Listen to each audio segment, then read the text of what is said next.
In this video, I'll be working through the question you see on the screen from the Pure Maths paper 3, specifically paper 3-2 from Cambridge A-level exams from 2023.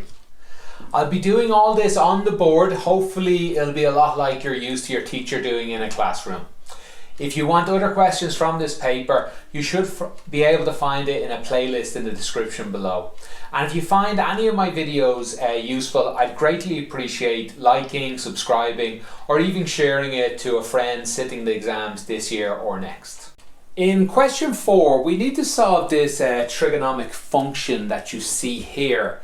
Now, the first thing I do in this sort of question is not something you have to do, but I do recommend you do this, and you do this in as many questions as you can.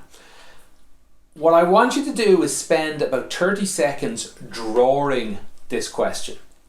Now, I'm going to spend about 2 or 3 minutes doing it because I'll explain everything. But when you get good at this, you should be able to do this in about 30 seconds.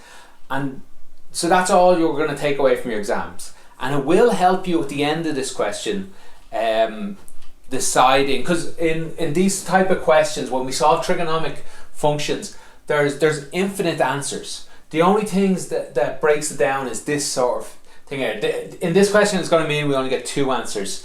But sometimes we end up with 4 or 5 answers, but usually not 5, 4 or 6 or 8 answers, depending on what domain they've given us to work in.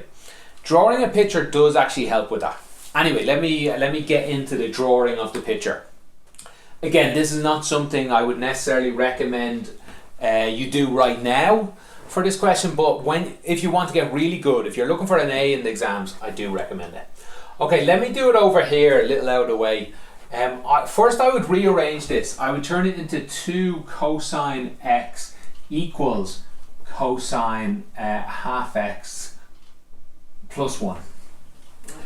And that's because while I can draw this, I could draw the left hand side and then the right hand side is just 1, a straight line.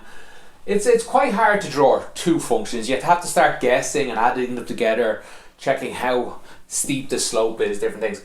This, we should be able to draw a cosine multiplied by 2, and we should be able to draw a cosine where the x is divided by 2. So let's go ahead and do that. We'll do it all on one picture, yes. So cosine x, let me put it in as a dotted line first, should look like roughly this. Again, we're only drawing rough. You don't have to get a ruler out, you don't have to measure anything correctly. Just put in a few numbers here and there is what I would suggest. And this is, again, we're just trying to do this roughly. 2 pi is here. Now, multiply this by 2. We would get up to 2 here. 0 by 2 is still 0, and we would end up going down to 2 here. So we'd get something like this, and I'll draw this one in full. I'm sorry if that drawing's off. It's hard to do it from the side. You're looking straight in, but that's roughly, it's meant to look like a cosine still. So that's what the left hand side roughly looks like. The right hand side, again, cosine, I've dotted it in here.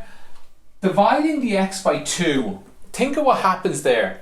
If you put in 2 pi, you'd end up dividing by 2. So instead of at 2 pi, we would get the answer we'd usually get at pi. So if I put 2 pi in, I would actually get cosine pi, which is minus 1. So here, I would end up with a point here. If I put pi in, I'd end up with the answer I get at pi over 2, which is 0. So that would be here. Anyway, it would look like this. Sorry, let me put in a dotted line. Yes, it would look like this. So that's cosine half x, this second dotted line. But then we're going to add 1 to it. So instead of there, we'd be up here. Instead of here, we'd be up here. Instead of here, we'd be here. So let me put this in as solid. We'd end up with something like that. So this solid line is the left hand side, 2 cosine x. And this solid line here is cosine x over 2 plus 1. And we can now see, when do they equal each other? They equal each other here, and somewhere here. So we can actually make a guess at the answer here. This one's not a guess, this is actually just the right answer. What's the x value at this dot? 0. So x equals 0. That's one of the answers already done.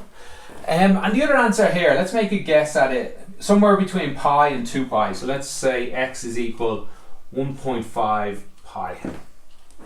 You can multiply this out as a number, and that'd be, I don't know what it is, about 5 or something. And so that's my guess. Now I will say, if I was the examiner, I'm not guaranteeing this is how the examiner marks it, but if you did just this for this question, there's 5 marks for this question, I would personally give, I don't know, 3.5, something like that, 3 to 4 marks. And now I know the examiner actually has lots of rules they have to follow, so I'm not sure if they would do that. But this pretty much answers this question to a very high level. The only thing it gets wrong is the accuracy of this.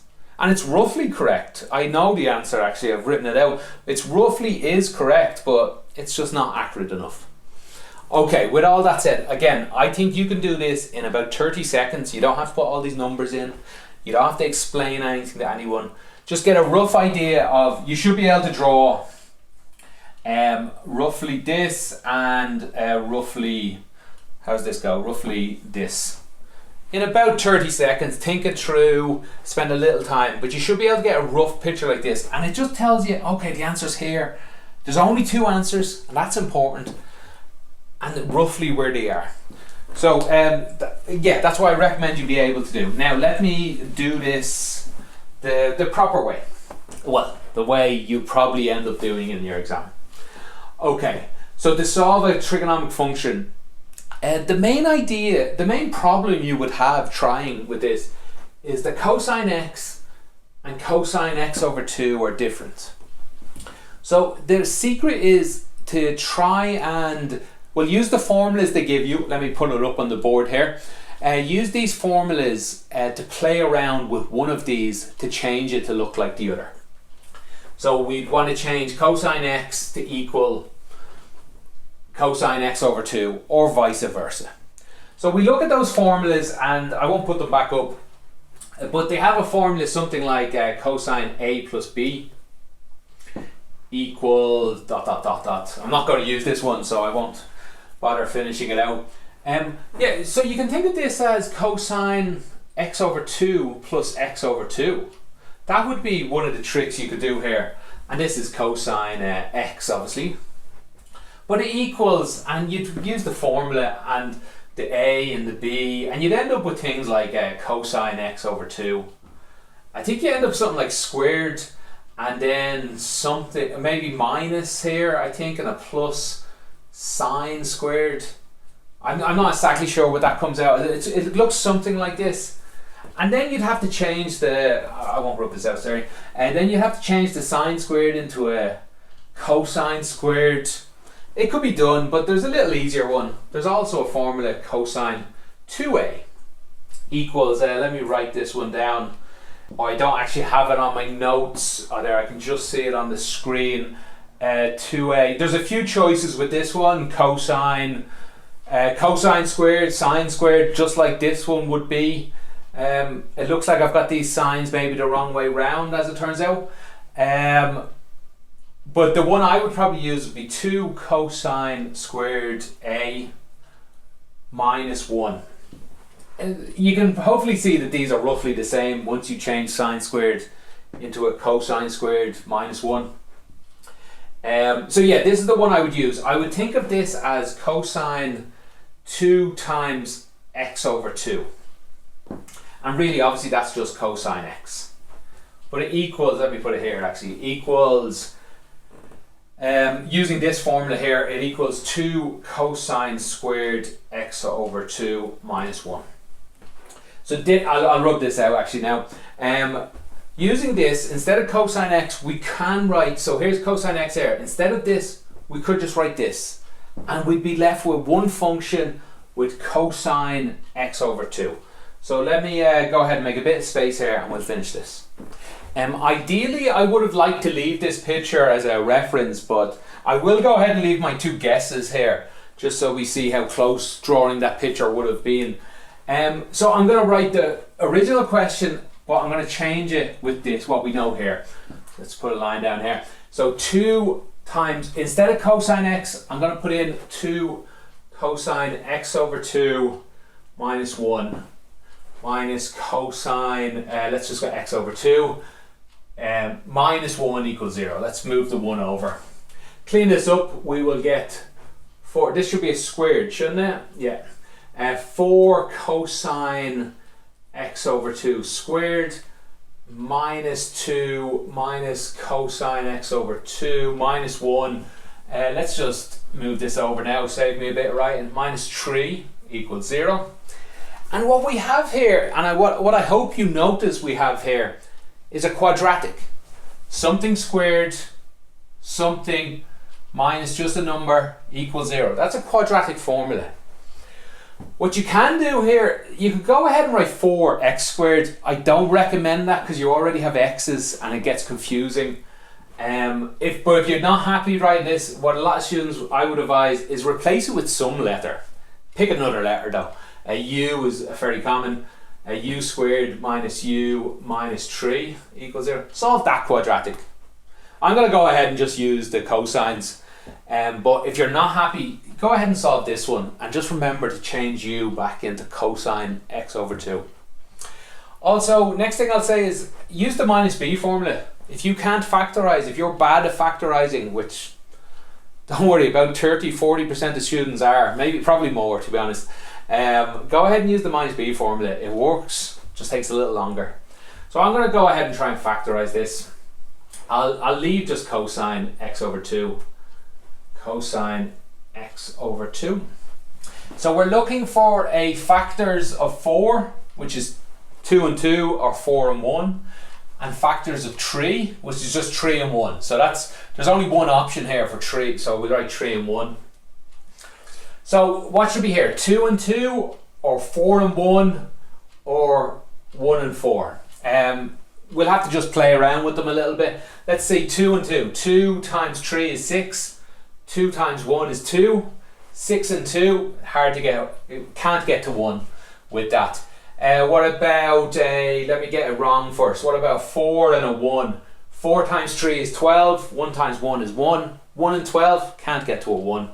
So the one we hope is right, and it turns out it is 4 and a 1. 4 times 1 is 4. 1 times 3 is 3. 4 and a 3, can you get to a 1? Yeah, we can. Let's hope the signs work out. We would want plus 3 minus 4. So plus 3 minus the 4 here. So minus 1 times 4 is minus 4. And does that work out? Minus 1 times plus 3 does get a minus 3. Yeah, it works out for everything. The 1 by the 4 gets the 4. Yeah, this all works. This all equals 0. We can go ahead and say cosine x over 2 equals 1. And cosine x over 2 equals minus 3 over 4. Now, at this point, you get lucky in this question. You get very lucky. If you solve this using a calculator, we'll get x over 2 equals 0, x equals 0. That's one of the answers, which we're fairly confident on that. Solve this one, you'll get x over 2 is equal, so remember we're putting in the inverse cosine of minus 3 over 4. Let me just check my notes what that number comes out as.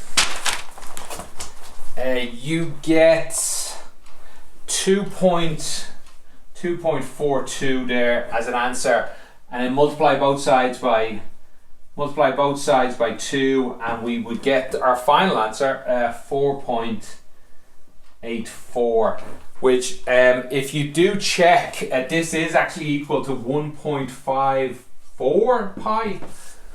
I don't have the answer written anywhere. I think these are the same. So this is the number or this number, they're both fine. So our guess was pretty close.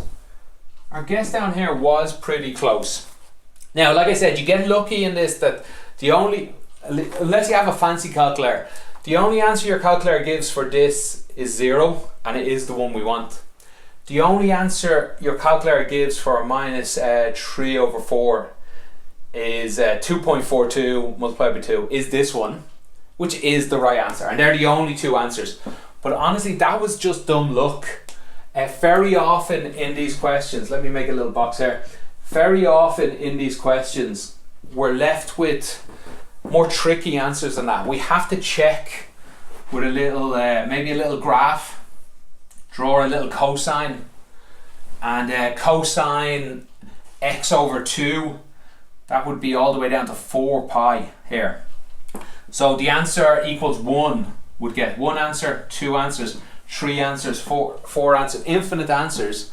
But the only one that lives in this world, the 2 pi, between, oh I've rubbed it out, between 0 and 2 pi that the question asked us, the only answer is this one, and here's minus these two answers here. So this one is inside the world, this one's outside the world. In a real exam, sorry, this is a real exam, but most often you will have to find this answer and this answer, and even this answer, this answer, this answer, all of these answers, because it's not always going to be as easy as just the one the calculator gives you. I won't go into doing that in this question. Other questions, I've done it before and I'll do it again. I don't want to waste your time now because the answer's already here. Okay, I hope that answers enough questions, but I just wanted to re-emphasize, in other questions this won't be good enough. You will have to think about where those other answers come from, the infinite number of answers. You will have to think that through, and they usually narrow it down to 2 or 4 answers. In this case it just happened to be the easiest ones, the ones the calculator give you. Okay, thank you for watching. If you have any follow-up questions, please put them in the comments below. I'll do my best to answer. Have a great day and good luck in your exams.